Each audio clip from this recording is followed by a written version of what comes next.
D&D may have just completed their own self-fulfilling prophecy after the huge news we just got from Critical Role, so let's explore your TTRPG options from here, including something from Critical Role themselves.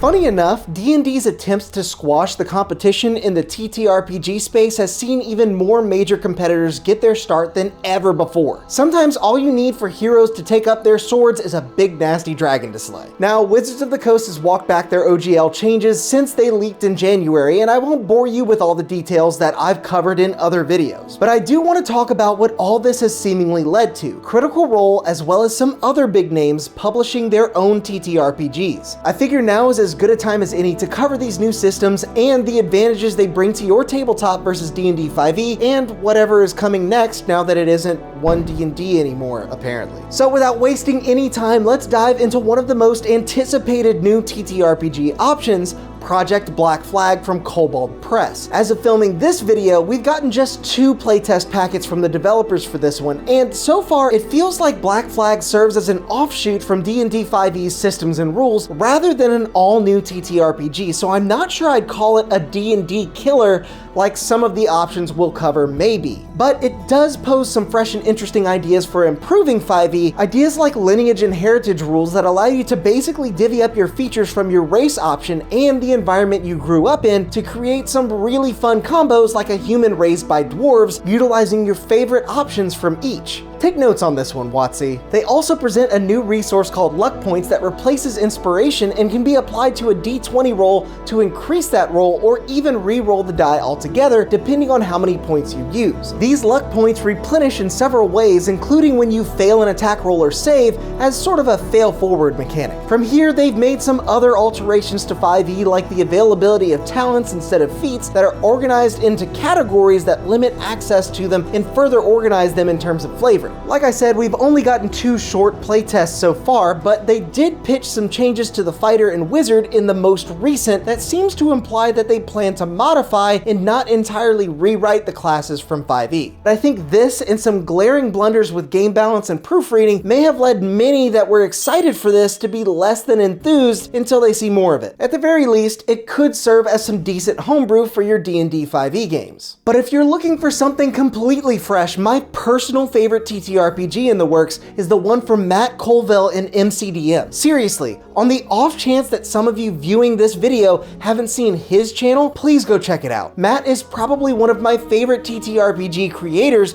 on YouTube, and he offers a wealth of knowledge about how to run your games and now how to design them. Oddly enough, I've seen less talk about his all-new original TTRPG in development than any others that I've researched for this video, especially whenever you consider that he's sharing the development process and ideas for his new game with all of his Patreon supporters. What you should be able to guess, even without being counted within his inner circle of followers, is that the system will be wholly unique and not at all some branched off version of D&D 5e. They're designing this thing from the ground up. And with all of Matt's knowledge and background in the TTRPG space in general, you can bet that no thought will be spared in terms of both the dice rolling mechanics of the game and the tactical and cinematic heroic fantasy flavor that they're aiming for. For example, some aspects that they've been toying with recently include an armor system that reduces damage proportionally to how much it limits your movement itself that is more important than just move 30 feet per round, signature actions and attacks that just happen, and special dice that aren't just rolling the d20 over and over again. Since much of what they've revealed thus far could still end up on the cutting room floor during the rest of the development cycle, I won't reveal too much here, but feel free to hop over to their Patreon if you want to see more for yourself. Matt personally is hoping that the system has something to show later this year in the form of a short adventure attached to a crowdfunding campaign, so we'll want to keep an eye out for that when the time comes. But Matt also said that they aren't necessarily aiming to take down or kill D&D 5e, as they're still even planning to write supplemental material within that system as well. Until then, I'm perfectly happy to read up on what new ideas they're trying out and what actually goes into designing a new TTRPG system. Although, what if we want to try out something new right now? Well, I have some great news in that regard. A new Kickstarter is actually launching tomorrow from this video's sponsor, Catchy Cantrips, with their awesome new Discord RPG called Saviors of Creus. In this new system, you'll get to roll for initiative in multiple amazing adventures within Discord itself to explore branching narratives,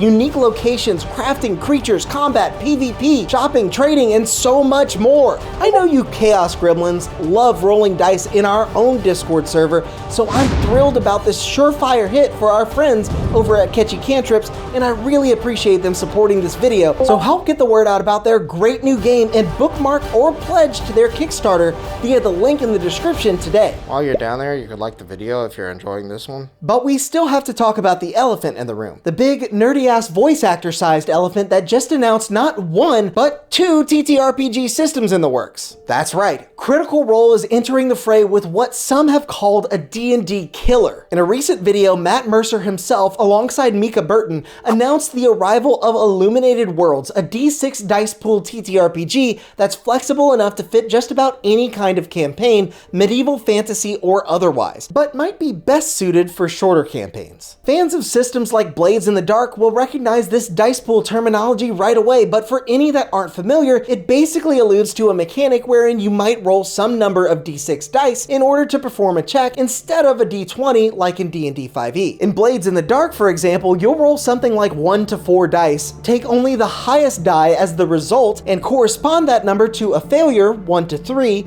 a partial success, 4 to 5, a success, 6, or a critical success, 2 or more 6s. In that game, you get more dice to roll depending on your stats, and typically less math than systems that you may be used to. And it's worth noting that one of the game's creators was also involved in creating Band of Blades, a game that's also similar to Blades in the Dark, but apparently improves upon it by making it more granular, although I'm not positive since I personally haven't played it. That said, I won't delve much further on Illuminated Worlds since we don't have many other details about the game yet, but it will be available to play at Gen Con this year, so I'm sure we'll get some more news around that time. Yet, what's really exciting is the announcement of Daggerheart, the real contender as a competitor to D&D. Matt Mercer described it as a fresh fantasy TTRPG system geared towards longer campaigns and character progression. And great news, Darrington Press is also expecting to preview this game at Gen Con, so I know what I'll be looking forward to. But the real question everyone is asking right now, will Daggerheart place a dagger into the heart of D&D? Sorry.